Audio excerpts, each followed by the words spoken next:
creations you exhibit to the world will be priceless.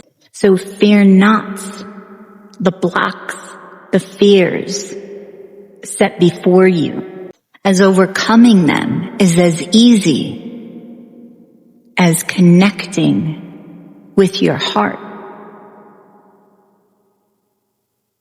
demanding the freedom of the fear. This will allow your dreams to flourish. This will allow your seeds to sprout wings. This will allow you freedom within your energy. And this will rise your heart up to a level of expansion and show you a preview of the surging of your soul.